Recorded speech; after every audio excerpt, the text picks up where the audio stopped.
let's talk a little bit more about all of this. Katie Pavlich is news editor for townhall.com and a Fox News contributor. Katie, thank you for joining us. Good morning. Another day, more announcements. You just heard what the president-elect Donald Trump had to say. He said that Governor Haley has a proven track record of bringing people together, amongst other things. What do you think?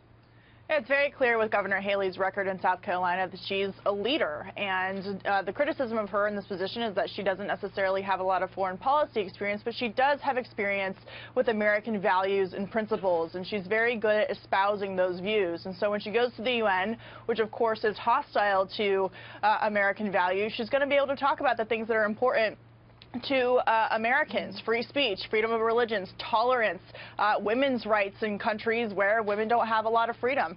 So those are some of the things that she can move forward in a very hostile environment.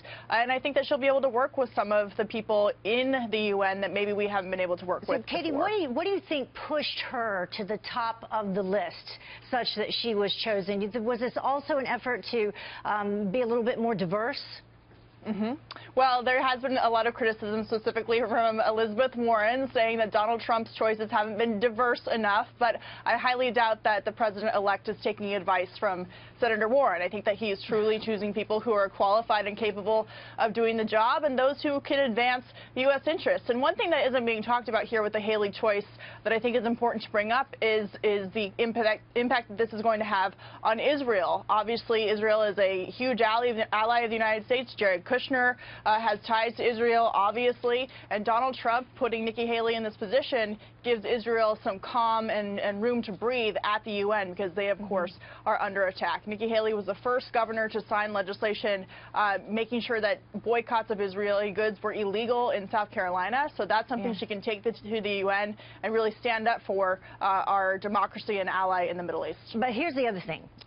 Word is that she could possibly be paired with Mitt Romney as Secretary of State. So a lot of people, I know you're on social media, are not very happy because they saw both of these people as very disloyal, not loyal to Donald Trump.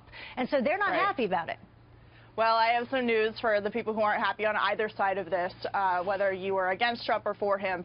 This is bigger than Donald Trump, and it's bigger than the presidency. This is about people coming together, Mitt Romney, Nikki Haley, and Donald Trump, even though they've had their differences, and putting the country and the priorities of the United States above their own egos and what they've maybe said about each other. And so putting those feelings aside proves that they're all grown-ups, that they're putting the best interests of the country first, and that they're willing to work together for the better of the future for all of us.